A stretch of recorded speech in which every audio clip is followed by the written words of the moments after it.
وعن أبي هريرة رضي الله عنه قال قال رسول الله صلى الله عليه وسلم يوشك الفرات أن يحصل عن كنز من ذهب ومن حضر فلا يأخذ منه شيئا متفق عليه. وعنه رضي الله عنه قال قال رسول الله صلى الله عليه وسلم لا تقوم الساعة حتى يحصل الفرات عن جبل من ذهب يقتتل الناس عليه فيقتل من كل 199 ويقول كل رجل منهم لعلي أكون أنا الذي أنجو. رواه مسلم. یہ قیامت کی علامات کا بیان چل رہا ہے. انہیں من جملہ علامات میں سے ایک علامت ان دو حدیث کے اندر ذکر کی گئی ہے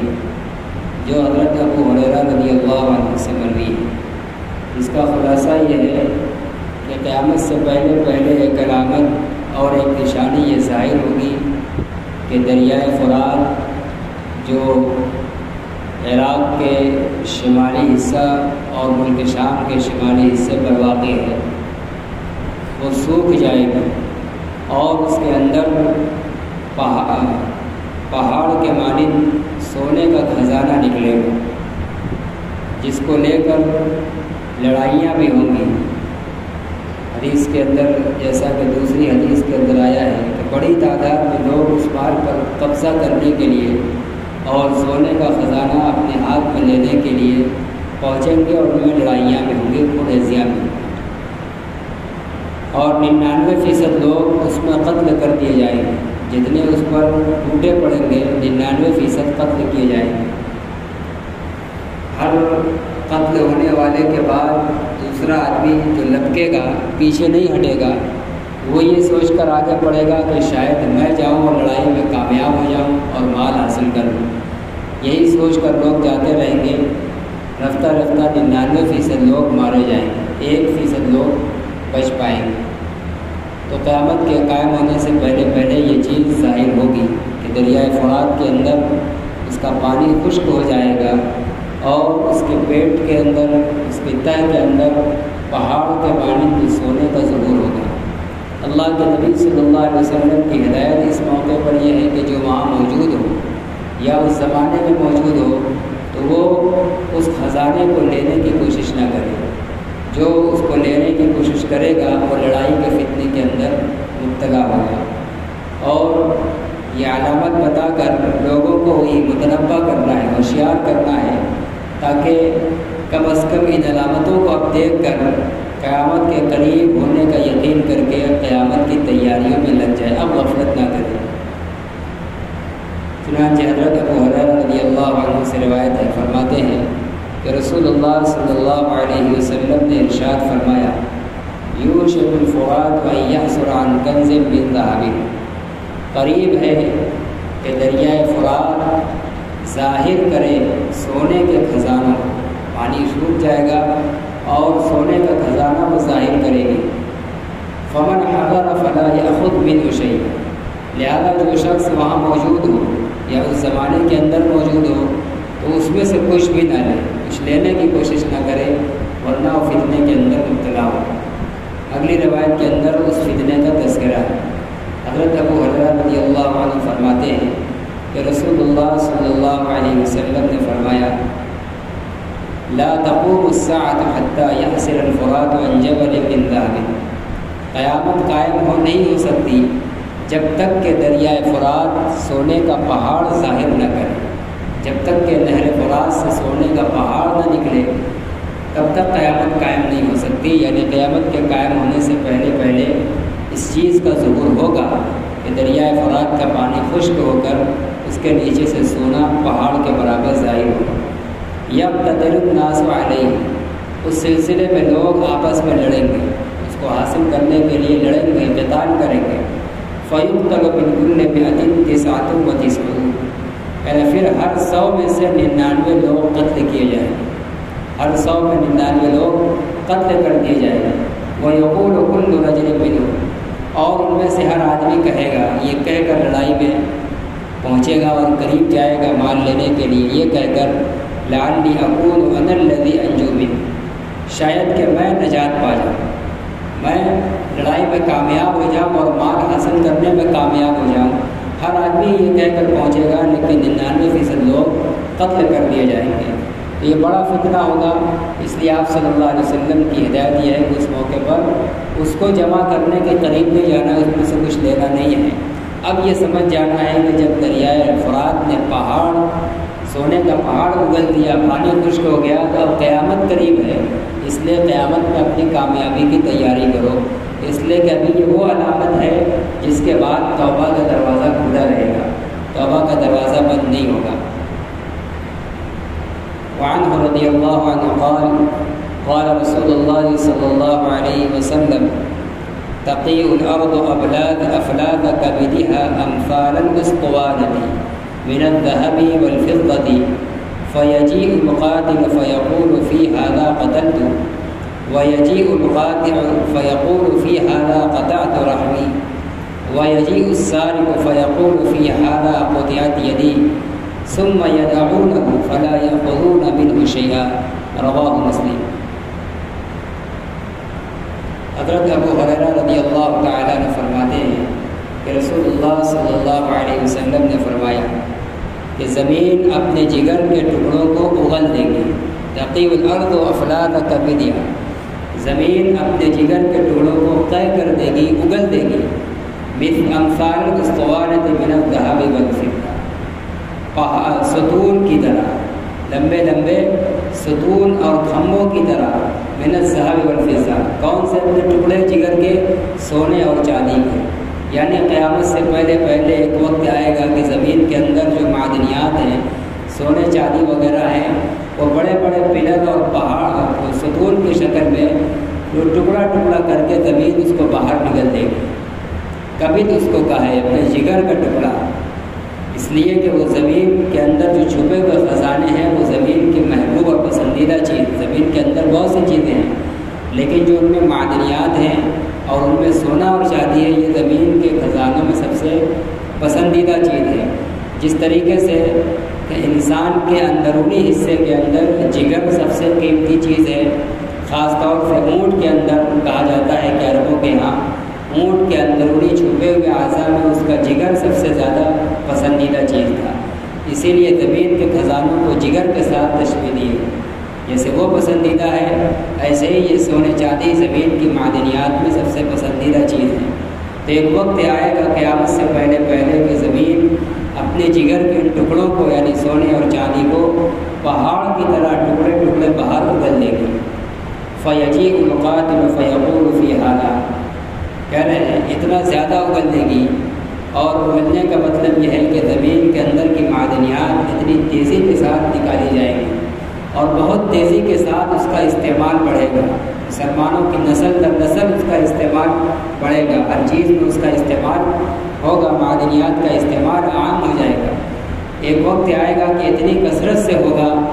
کہ اب لوگوں کے نگاہ میں اس کی کوئی وقت باقی نہیں رہ جائے گی، اب زمین اپنا سینہ پھاڑ کر خود اگلے گی لیکن کوئی اس کو لینے والا نہیں رہے گا۔ کرے فیجیء القاتل، قاتل قتل کرنے والا آدمی آئے گا جس نے دنیاوی معاملات میں لڑائی جھگڑا کر کے اپنے بھائی کا قتل کر کے کل انہیں مال کو قبضہ کیا تھا، مال کو حاصل کیا تھا لڑائی کر کے قتل کر کے۔ کرے کہ جب یہ دور آئے گا کہ زمین خود اپنے خزانوں کو باہر کر دے گی، تو ایسا آدمی جس نے لڑائی کر کے مال پر قبضہ کیا ہوا ہوگا وہ آ کر کہے گا کہ فی ہذا قتلت، اسی مال کی وجہ سے میں نے اپنے بھائی کو قتل کیا، اور آج یہ ہمارے سامنے اتنی مقدار میں پڑا ہوا ہے کہ ہمیں اس کو لینے کی ضرورت نہیں۔ وہ حسرت کے طور پر یہ بات کہے گا کہ اسی کے سبب اسی کو حاصل کرنے کے لیے میں قاتل بن گیا، اپنے بھائی کی لڑائی کی جان لے لی، لیکن آج اتنی بڑی مقدار کے ساتھ زمین نے اس کو باہر پھینکا ہے کہ آج اس کو کوئی لینے والا نہیں ہے۔ وَيَجِيءُ الْقَاطِعُ، اور رشتہ داری کو توڑنے والا آئے گا اور کہے گا فی ہذا قطعت رحمی، اسی مال کی وجہ سے میں نے اپنا رشتہ ناتا توڑا، رشتہ دار سے لڑائی جھگڑا کر لیا، تعلقات ختم کر لیے مال کی وجہ سے، لیکن وہ کہے گا کہ